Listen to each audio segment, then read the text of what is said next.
Hey everybody, welcome back to the Matt Report. As always, your host Matt here today with an amazing guest. Many of you already know who she is. It's Carrie Dils of CarrieDils.com, professional WordPress Genesis / StudioPress developer, now getting into the theme business, and that's one of the themes of today's talk, seeing how she's doing that and what it's like. She's got 2 themes out officially now, so we're going to talk about that and how that all got started.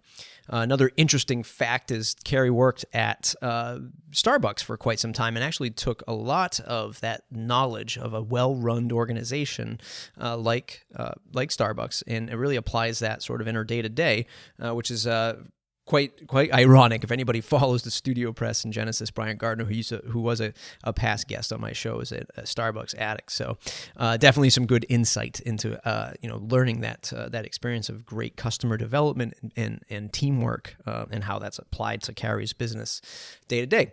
So awesome stuff. Can't wait for you to jump into the show. One thing that I want to say thanks to, or many people that I'd like to say thank you to, are all the folks leaving 5-star reviews. I haven't read them out in a while. I do apologize, but they continue to grow, and that's an amazing thing. And if you do have a second and you are listening on iTunes, if you could just drop in a 5-star review if you really like the show. One that I'm just going back on and reading now, I'm just going to read this one. I can't say enough how incredibly grateful I am for this podcast. In about 3 months' time, I'll be starting out as a freelancer. Hearing what guys like Brian Gardner and Bill Erickson have to say about the WordPress business is very insightful. Hearing about past mistakes from some of these freelancers and startups have helped me plan appropriately. I just started listening to this podcast a couple weeks ago. I listen to it every morning on my way to work, about a 40-minute drive, and on the way back. This resource has helped spark so many ideas. Matt is doing a great job. If you run a WordPress business, you must listen to this podcast. Thanks again. Apple Freak 81, thanks a lot. I know that was dating way back in December, but I haven't read these in quite some time, so I do appreciate that. A couple other things that have other channels that you can tune into if you are maybe not using iTunes anymore and just downloading this podcast. Is SoundCloud. You can subscribe over on SoundCloud.com/The Matt Report. That's a pretty awesome app. I talked about it last week, and I'll talk about it again. It's great for streaming shows, especially on Android device like I am. And then also Stitcher. I really enjoy Stitcher. I use that. Probably 90% of my phone's battery goes to streaming Stitcher podcasts. So anything there, you can comment on the show on SoundCloud. You can comment on the show on Stitcher. So I always appreciate that. I want to keep the show ad-free except for myself, and you want to just support what's going on here, mattreport.com/join, and join the community of WordPress entrepreneurs just like yourself. We got a private community going on over there, and that's sort of behind the scenes. We have private forums. We have every month, I invite on different guests to teach us for an hour, if not more, about their different expertise in WordPress stuff. And this month was Tom McFarlane and Carrie Dils, our guest today, talking about building a themed shop and what that's like and what that all entails. I also had Thomas Griffin on, who showed us a neat trick. I call it a neat trick, but it drove $4,000 of extra revenue a month to his plugin sales. So if you are a member, these are the types of shows, private shows that you'll get in a forum to chat about it. We are going to be starting up some mastermind monthly calls to help each other out, set goals, find our passion, work with each other. So going to be some good stuff. Again, mattreport.com/join. Become a member, support the show, learn a little bit more, cancel anytime. Other than that, mattreport.com/subscribe. It's another way to help the show. If you can't pitch out any money, I totally understand. Join the mailing list. Tell your friends. mattreport.com/subscribe. Without further ado, here's Carrie. Hey everybody, welcome to the Matt Report, the #1 WordPress business podcast out in the world, the universe, on the internets, everywhere that WordPress stuff can be heard and consumed. This is the show all about WordPress business. Today I'm joined by Carrie Dils. We're going to talk all about her business of WordPress, Genesis development, theme design, and all that fun stuff of being a freelancer and the ins and outs. As always, mattreport.com/subscribe. Join the mailing list. Tell your friends, tell your family. And if you're looking to grow your WordPress business to get inside access to my guests and other monthly trainings and seminars, mattreport.com/join. Check out the pro section. About 50 folks now joining up in the community, trying to get them all to chat with each other in the forums. It's a fun time, so check that out. All right, Carrie Dils, I forgot to ask you in the beginning how I'm supposed to introduce you. CEO, chief fun person, what's the deal? How do you Just type yourself? that lady. Hey, you, Hey, Carrie you with Dils. WordPress. Yeah, Uh, no official titles other awesome, than wearer of many hats. awesome, awesome. So you've been building sites since 1998. You've probably seen a lot of stuff in the web technology world. Take us back to how you discovered WordPress and why it's your main source of income today. Yeah, so got started back when animated GIFs were really the cool thing, and maybe some scrolling JavaScripts. Um, I took a side detour in business, tried lots of different things, and anyway, when I came back around to freelancing full time, a guy named Brian that I was working with introduced me to WordPress, and I was telling him about a project that I'd done where I built basically a CMS by hand using classic ASP, and he was like, "Wait, let me tell you about this WordPress thing," and it does that for you, and I was pretty much mesmerized and haven't looked back. So yeah, it does so much for you right out of the gate. So you can develop stuff that before would have taken me all that lead up time just to get to the CMS point, and now it's just there Yeah. for the taking. So. Is that when you ASP, was that like app pools and restarting IIS services to get things to run? Like, God, I remember those days. Oh yeah, I've actually got a couple of clients that are legacy clients that are still on dreadful classic ASP sites that are so insecure, and I mean the code at this point is ashamed of myself. But when I've had to go in and do maintenance on those, I have to reorient myself in the world of IIS and how to do web services, and yeah, I'm glad that's not my everyday. Yeah, thank God. So looking back at your past, there's a few things I want to talk about. One of them sticks out pretty interesting is you used to manage a store for Starbucks. And a lot of folks, especially in the development world or coding world that we live in, they're always like, oh, I don't want to go work for a corporation. Unless maybe it's like Google or something like that. A lot of people have the stigma of corporate life. What was that like at Starbucks? Was it like that? Like, oh God, the pains of and the druthers of corporations, or were you really learning stuff there? I'll answer your question, but I'll back up just a tiny bit. Um, I left a cubicle job, and where I just thought, well, I never want to work on computers, sitting at a desk all day in cubicles again, and I want to go open a coffee shop. But I didn't know anything about running a coffee shop, so I thought, well, I'll go work for Starbucks for a year, figure that out, and learn on their dime, so to speak. And that turned into about a 9-year career with them. And now to actually get to answering your question, they were a great company to work with.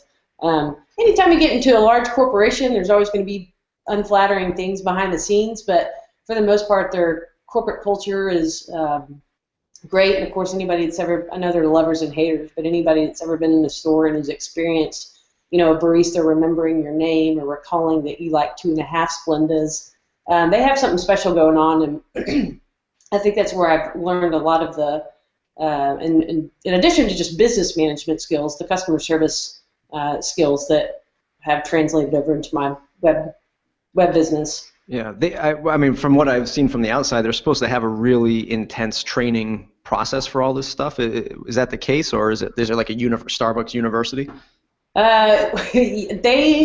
Their training department invests some serious time and dollars into providing training materials, and of course, in an ideal world, you get all your training hours in, and experience behind the machines, and sometimes that doesn't always happen according to plan, but they do invest a considerable amount, and especially even as you get up. I mean, and that's all the way from starting at a barista level and then on up into each successive position has training associated with it and mentoring and.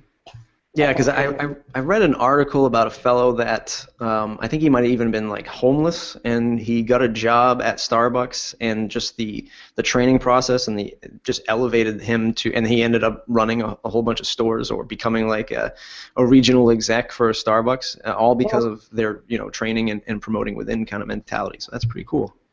Nice. So you did that for quite some time, and then this GiggleSnort thing happened. What was that?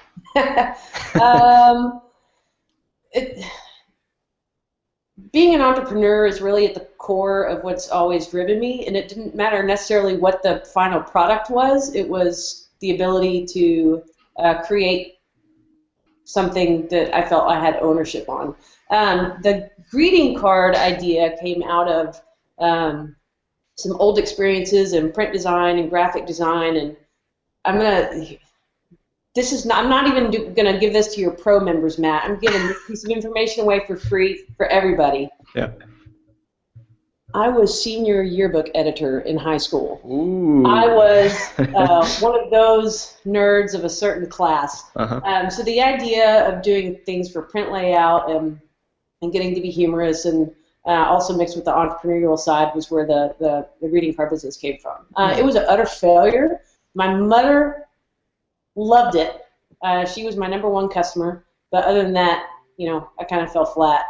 And I was actually sharing. I was out at WordCamp San Francisco this past week, and I was sharing with those guys how getting into this greeting card business and networking with brick and mortar retailers who were my target customers actually ended up creating some web development opportunities for me.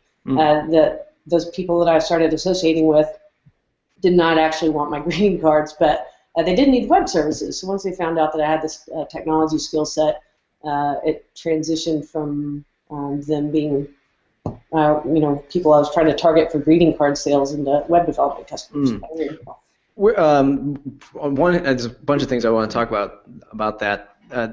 On one hand, I know that, or at least I've heard, that the greeting card business is a really lucrative business. I guess I don't know what the factors are that you have to execute to actually, become super successful with greeting cards. I'd imagine like distribution and getting into shops and things like that, and people carrying your product. But what was your driving factor of the entrepreneurial stuff? You have somebody in the family? Were you always just ambitious to start your own thing? I think it was just kind of something that I was born with, but I do have my mom's dad owned a grocery store growing up, and then my mom's mom had owned a flower shop, so both of them were entrepreneurs. And then my dad's mom had a beauty salon. So I do come from a family of entrepreneurs in that regard, but even as a kid, I like to see sell candy in the hallways at school and turn it for $1. I was always squirreling away money in one of my little cash boxes where if you flipped it over, I had the combination written. So it was real high security stuff. Yeah. That's awesome. And so you did that for probably just a year and a half, and then you transitioned over to the web?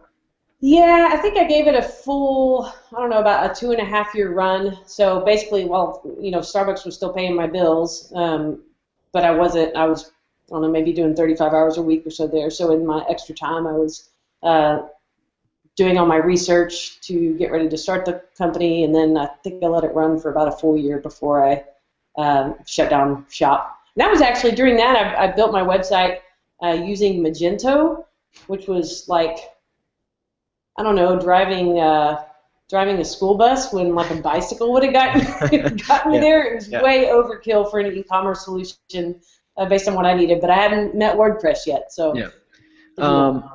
And you were not to stick on this subject for too long, but I think it's really interesting. You were actually designing the greeting cards, printing the greeting cards, and then going out and trying to sell them. Like, would you have like hundreds of them and bring them to a store and say, please buy 50 of these to stock? How did that work? Yeah, so kind of in the greeting card industry, or maybe in the paper industry in general, you have something called reps, representatives that you hire to then go try to sell your product. Because obviously, I can't be all over the place. So you try to get these firms to pick up your line, and then you create something called a rep kit, which is basically like a little cute briefcase with sampling of all your cards, what your minimum orders are, kind of terms and conditions, all that stuff.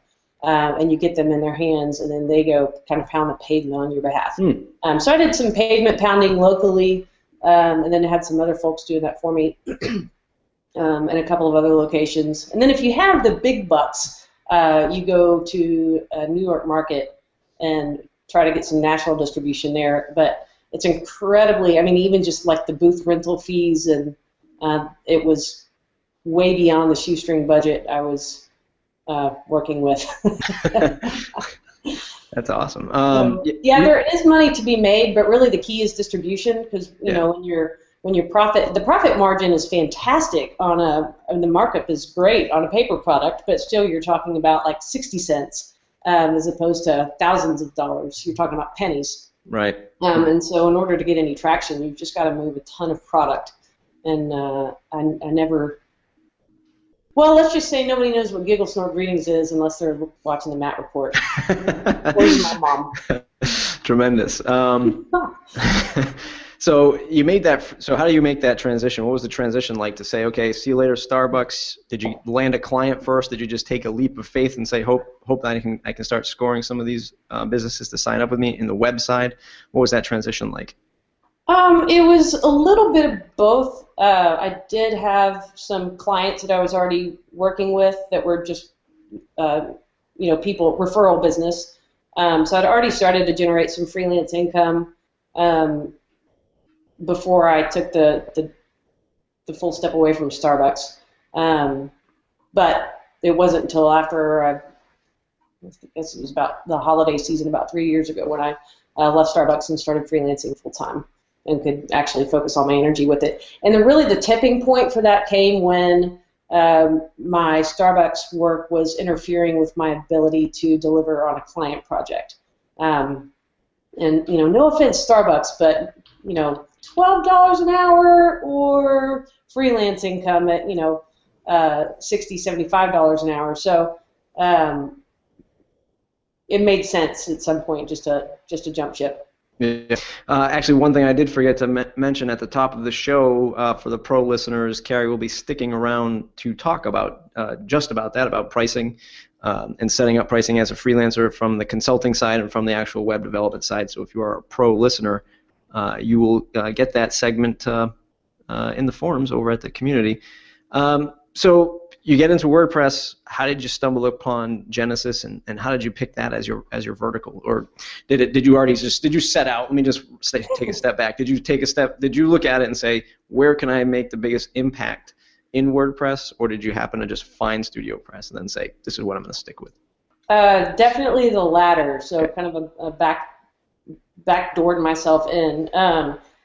When I knew nothing. I mean, I had a history of web development, but the world of WordPress was a 100% new adventure for me. So I started with a subscription over at lynda.com and watched Morten, whose last name I'll just butcher, but Morten, I think Rand Hendrickson is how you say his last name, maybe. And he was teaching all these WordPress classes, so I did that as my starting point, and then just consumed as much information as I could get my hands on. And then at some point, I've worked with a lot of different themes. I mean, everything from the things you find at Theme Forest and Elegant Themes, and then stumbled on StudioPress. And once I started really kind of getting into it, I liked the setup of the Genesis framework, and for me that was easier to tackle than WordPress as an entirety.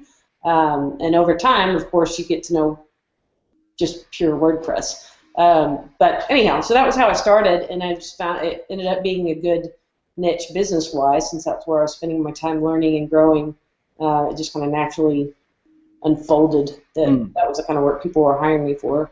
Yeah, and here we are, X amount of years later. There's still no definitive, I want to be a WordPress developer. Let me take this course. That still doesn't exist. And it's still not clear. There's still not a clear channel or path, even from .org, that says, brand new, funnel through this. Any words of advice for those who are just starting out as wanting to be a developer or even a designer, and say where to start? Well, that's a great question and really a great point. And I think because people approach WordPress from so many different backgrounds and experiences that it's hard to say, okay, this is the path you should take, because WordPress is incredibly broad. I mean, you can get in on the marketing aspect, the SEO, the design, the layout, the responsive, the accessibility, the language, the actual programming. I mean, it's so multifaceted. I guess I would say that if you're beginning with WordPress, whatever your interest is or your key skill set, work on growing that, and don't feel like go deep rather than broad. So you don't have to know everything there is to know about every aspect of WordPress, but find an area and then see if you can go deep in it. And that's actually a good segue for my next question. Because Studio Press or Genesis is owned by parent company Copyblogger, I think they're in a position to really break out with sort of the partnerships between their developers and designers like yourself. They don't they have sort of the partnership program where you can upload a theme and sell it in their quote-unquote marketplace. I think they're in a position to really break out in that area. I don't know which vertical they'll take yet. But if they had like an official partnership program, what would your wish list be for that? I don't know. That question catches me off guard a little bit because I hadn't thought about. So let me give a little bit of the reason why I ask is because I'm the conspiracy theorist, right, and all this stuff, and like we have to deal with sort of the ebbs and flows of WordPress, be it some of the trickle-down effect of WordPress.com into .org, and then all the stuff around .org, and of course, as WordPress keeps continuing to evolve, there's always changes that really impact the way you and I make our money. I see the same thing either coming for Copyblogger and Genesis because they have such a wide audience of developers who are building the Genesis way. Mm-hmm. And there could potentially be something down the road that they tweak that really impacts the way you theme or the way you build your own themes or support your clients. So if they ever came out with a partnership program, I'm just wondering what you think should be included in that.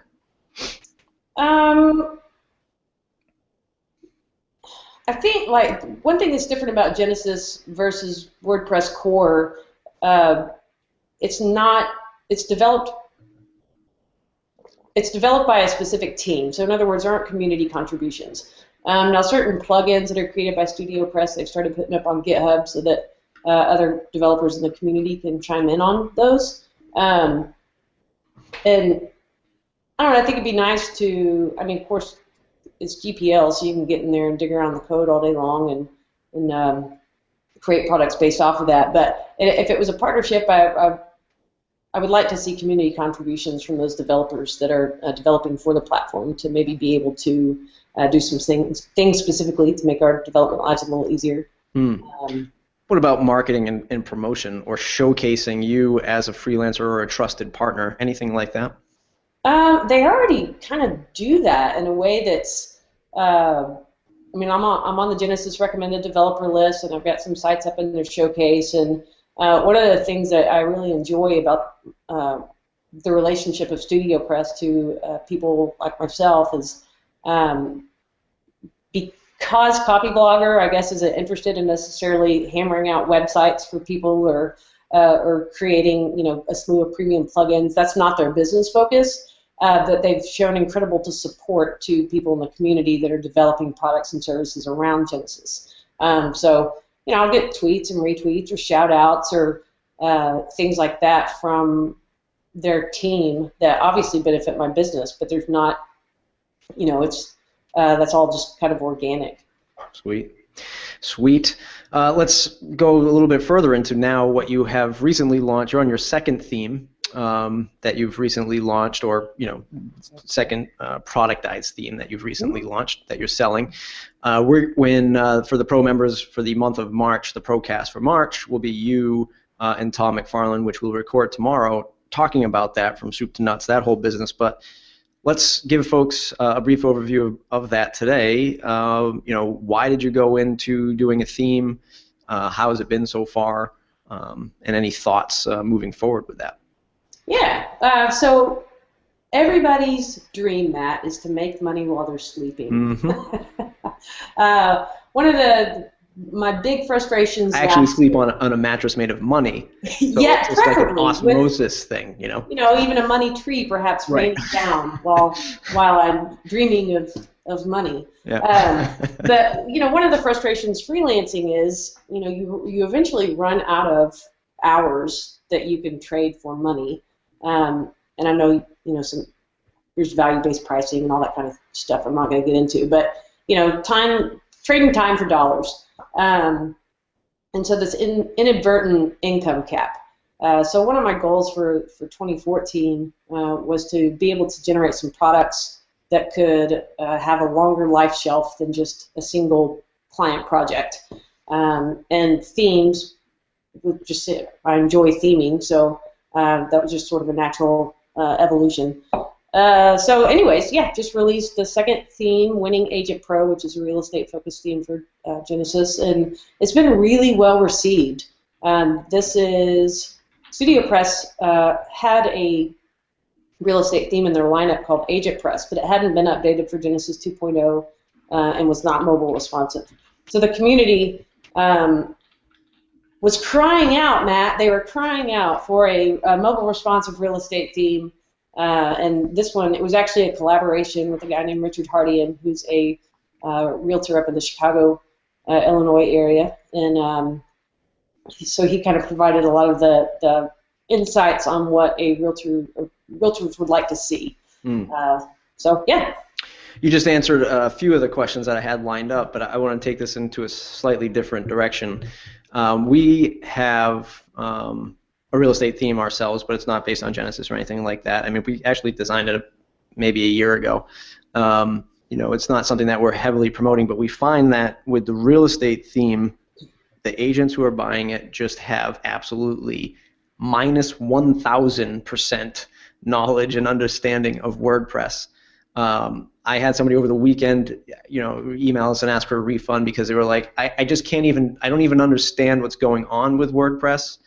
They just said that, hey, I'm hosted on GoDaddy. I'm just going to delete the WordPress install and create one of their instant sites. And I responded with, hey, I'm more than happy to help you set it up, blah, blah, blah, blah. And they said, no, thank. And I actually they sent me their login. I went in, I logged in, I set it up, the homepage and all this stuff, put it in the sample property. And they were just like, we really appreciate that, but we're never going to even know what to do with this. Now, you said that you partner with a real estate agent, which is super smart. How do you see the same kind of support issues with your real estate themes, and how do you plan to tackle that? Well, let me tell you what not to do. Don't release a theme and then 2 days later go on vacation. That ended up just being kind of unfortunate timing, but we released a theme and immediately, like, we tried to foresee certain support issues, so we came up with the FAQs. I did a full write-up on a theme setup tutorial. I had a couple tutorials for customizations ready to go right out the gate. But you never foresee it all, and of course, immediately you start getting questions. So it was just trying to keep up with those out of the gate, because you want the theme to be usable and understandable, and put those resources out there. So in retrospect, I would have had even more material ready to go on that support side, because it's the same questions for the most part. 90% of the questions are going to be the same questions. So now it's about generating content to support those questions. We're looking at doing a support forum so that people can ask questions publicly and then benefit from seeing, building a knowledge base. I forgot your original question, and now I'm just kind of talking. No, I mean, you've answered it. You're sort of going into the areas of how you're going to support that. If you were to look back at both the themes, I know the agent theme is the newer of the two, but are you seeing more success with the agent theme because it's a very niche market versus your original? Oh yeah, hands down. And there are multiple factors at play there. For one, it doesn't hurt that theme is the winning agent theme is being sold off the Studio Press marketplace, because that's more visibility than I could ever generate over at carriedils.com. So that's one huge factor. But the other one is, creating a niche theme, or niche, as you say. People want to envision what their website is going to look like. So you imagine if you're selling a home, the difference between going into a completely empty house versus going into a house where it's staged, it's set up, there's brownies baking in the oven, the candlelit, it smells good. Like, I can picture myself living here. So that was kind of the idea going into a very industry-specific theme, creating sample content or layouts that are actually going to be, somebody can see themselves putting their content there. Whereas my first theme, I called it utility, and being like, oh, it's utilitarian, you could use it for anything. And of course you can. I mean, I'm biased, but I think it's a great theme, but you could use it across so many different types of sites that, people want something specific. And even if that site could be specific, if they can't visualize it, then it's no good. Yeah. And when I interviewed Brian Gardner, the founder of Studio Press, that's one of the things he said. Like he has it's a labor of love to put together a theme. You have all these aspirations, you're calling it utility. Ours is called minimize, and it's minimal. You can do anything you want with it. You can take it in 100,000 different ways. But then on the other end of the screen, the person looking at it is looking at, they're drooling. They're like, okay, this is what am I supposed to do with it? I'm supposed to move all these widgets? No, I don't want this. And in the age of the drag and drop phenomenon, guess what? Something that's just focused in a vertical that's set up out of the box, that's going to sell better because people can envision what their site's going to look like, when they install it. The other thing is that Brian said that sometimes the theme just sell because of the name. and he's put out themes where he's like, I worked on this for I don't know, hundreds of hours, and I put it out there, and I forget which name of the theme was. I want to say it was 11. I think it might have been 1140.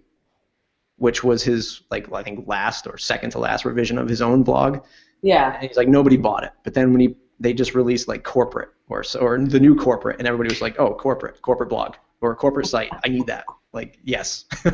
And what's the point of calling something 1140 and having this backstory behind it when you just say one word, business, corporate, and it sells. Let's talk about something a little bit that's probably wiped the smile off of both of our faces. Recently on Twitter, you had a little back and forth with somebody who was displaying your theme as being part of a collection of themes that he supports, or wasn't really sure if he was supporting it or reselling it. I guess I should have dug a little bit deeper into that. And then we had some, I say we as the WordPress community had some discussion about, oh, this is GPL, this is what happens, but please reference me in this as the author and as the person who is not going to support you from purchasing or accessing it through this guy's site. What do we do? Is there anything, or this is just the way it is, and we have to just set up these walls of support? Well, first, let me say I was sorry for my Twitter rant. So you say things out there on Twitter and you can't quite take them back, but I could have handled that a little more professionally. But the issue was, to tell the backstory on this, I came across this site, and this fellow was selling an installed theme. So in other words, it was the Genesis framework plus the theme, and a couple of other integration, like customize your colors or something like that, all for one low price. But the presentation of it was, this is brought to you by Studio Press and me. So I took immediate offense that he was claiming what to me looked like claiming authorship of a product that wasn't his. But the bigger question, so GPL, the theme is licensed under GPL, which means that he is well within his rights to redistribute that code base. The problem with this, and I know the GPL lawyers are probably going to call me, and your reviewers may throw rotten tomatoes, and I'm no legal expert. Clearly, I couldn't do the job I do if WordPress wasn't GPL, right? I mean, that's the whole gist of it. I even have a job in this industry because WordPress is an open source project, so I love that, and I think that should be there. But the question, the rightness or the wrongness of taking what someone else has worked hard to produce and then monetizing it in, to me, kind of a dishonest fashion is, I don't know that there's any way to stop that. Mm-hmm. So the bigger question, support-wise, was if someone purchases this through him, they're buying an unlicensed copy of my theme. But am I therefore entitled, or am I obligated to provide support to his customers?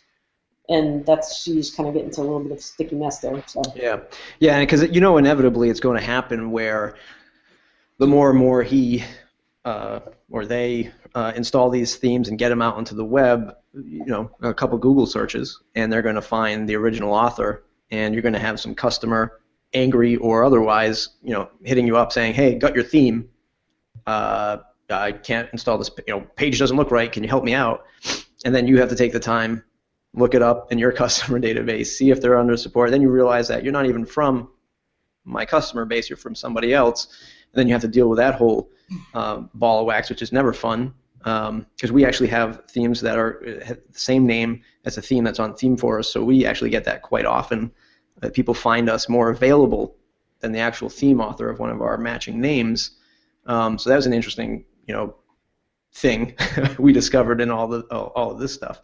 But I think you're right. I don't think there is a solid way that we can either resolve this other than the barriers of support, and making that clear to folks.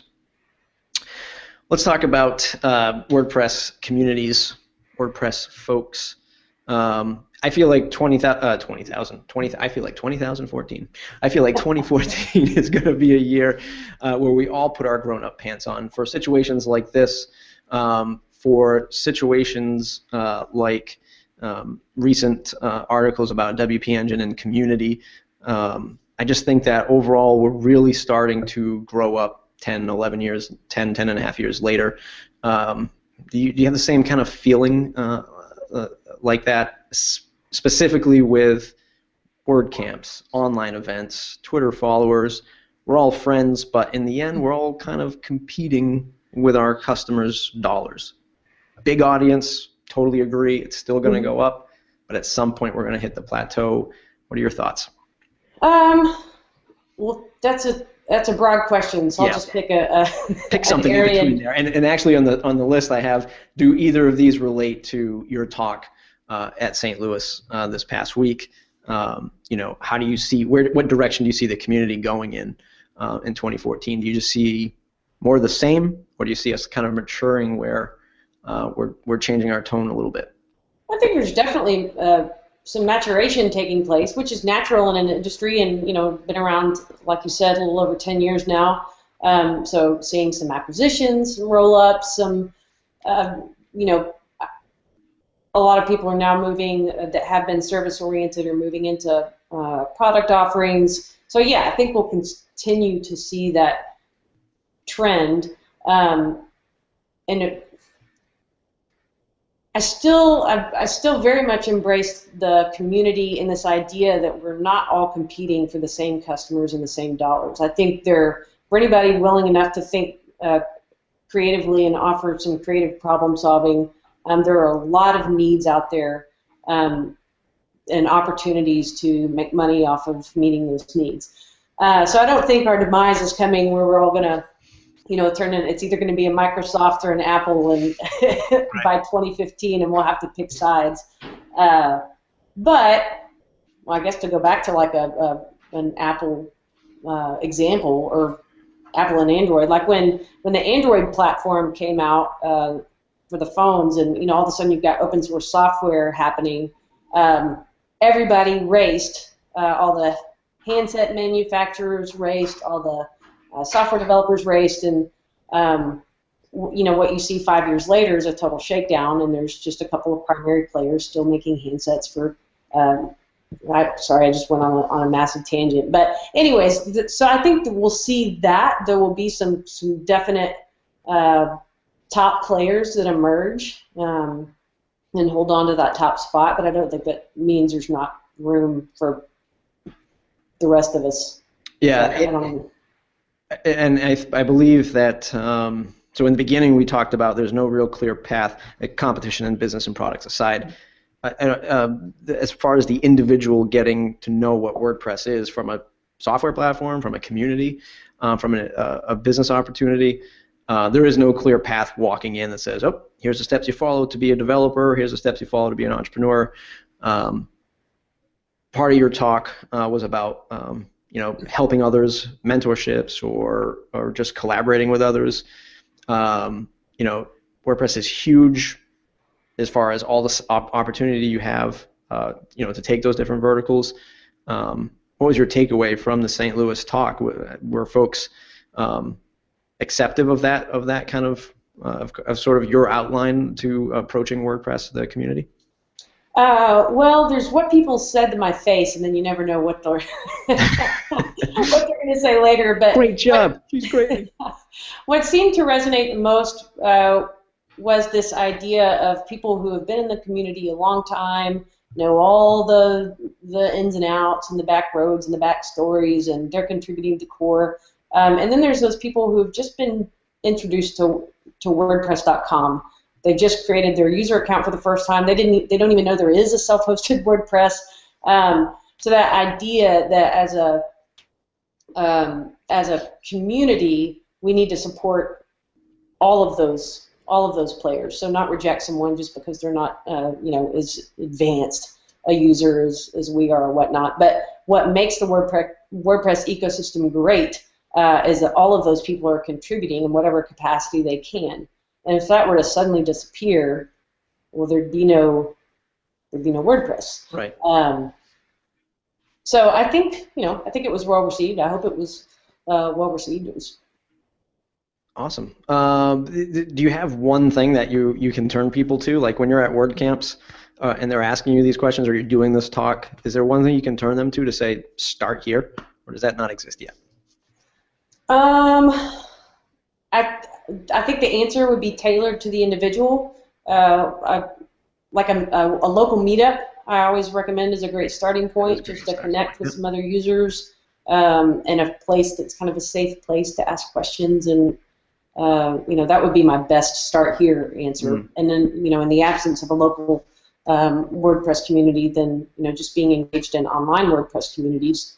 Whether you're on Twitter or Google Plus or even Facebook. Maybe even, I don't know, there's WordPress communities on all of those major outlets. Yeah, absolutely. One of the questions I meant to ask before, and in the intro section of the interview, as we sort of wrap up here, how does running impact your life and your work and your life-work balance and everything around it? Is it as a dramatic cornerstone as I might think it is to you?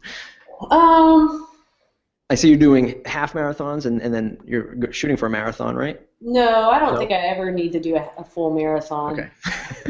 I'm just going to string together my halves and full. I think it gets me out from behind the desk, which I spend so many hours sitting here. So just from a physical activity standpoint, it's good. But it's also a kind of therapy. I run with a friend, and we talk each other's ears off for an hour or however long we're running, and I don't know, it's good. It's good. It's good mentally, spiritually, physically, all of those things. I don't know that it necessarily makes me work better, other than to say it's a stress reliever. Yeah. Which I think at the end of the day yields some good results anyway. Because I know that's with me. It's when you get that mode when you're sitting here for some days 16 hours looking at the same stupid monitor, and you're just like, God, I can't take it anymore. But being able to break it up throughout the day and maybe just say, I'm going to stop, I'm going to go for a run, I'm going to come back and finish this is a super helpful thing. Final question, what's the biggest challenge right now, and how do you plan on overcoming it? Biggest challenge right now is enough hours in the day. I'm still doing a lot of client work. And then trying to kind of squeeze in around the edges this product development, and now supporting the couple of projects I do have out there. And so I'm in a mastermind group, and those guys, their biggest advice to me has been to do better time blocking. So get rid of the distractions, set up a chunk of time to work on whatever it is, whatever project it is, instead of bouncing around all over the place and just feeling stressed and not effective. So that's what I'm trying to do. It's awesome. Yeah, time blocking is super important. I mean, I always start off I feel like every New Year resolution, that's how I start off. Like, I'm going to get better at time blocking. And I was great. January, I was just like boom, boom, boom, boom, boom. February, gone. So now I'm trying to get back into time blocking for the month of March. So that's super important.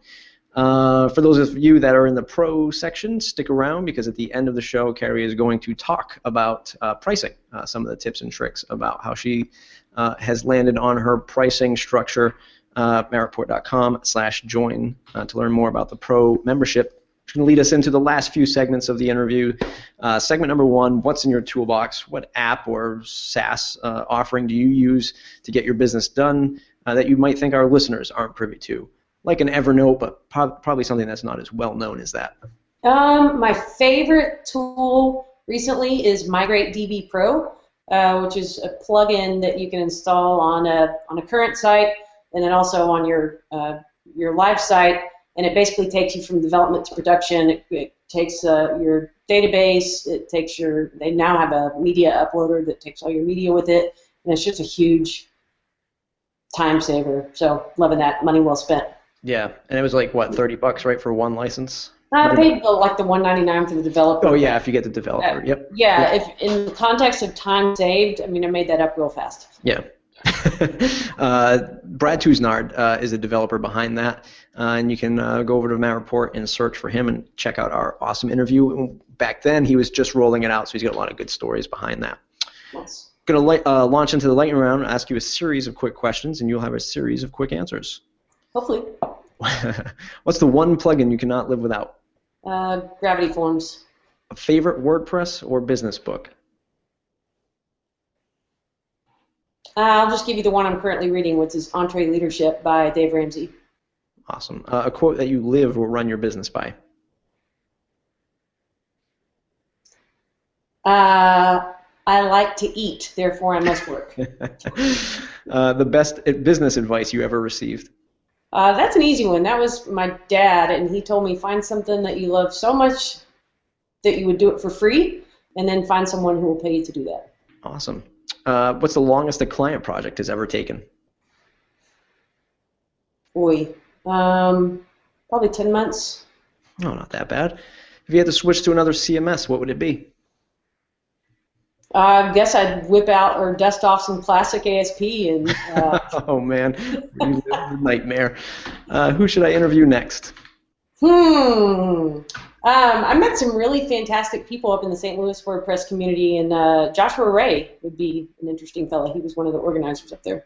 Awesome. Write that down. That's tremendous. What was one question I didn't ask you that I should have? Why is my oven beeping right now? Why is your oven beeping right now?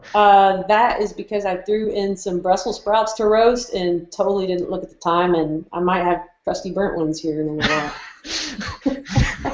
That's awesome. First time ever a cooking accident has happened on the Matt Report. So you own the trophy for that. It's been a tremendous interview. Where can folks find you on the web to say thanks? At carriedils.com or at cdils on Twitter. It's awesome. And Carrie, thanks for taking the time. For folks who are sticking around for the pro section, listen on in at the forums. Go over to the forums, log into the site, mattreport.com/join if you want to find out all about that good stuff. See you on the flip side. Thanks, Matt. Pleasure.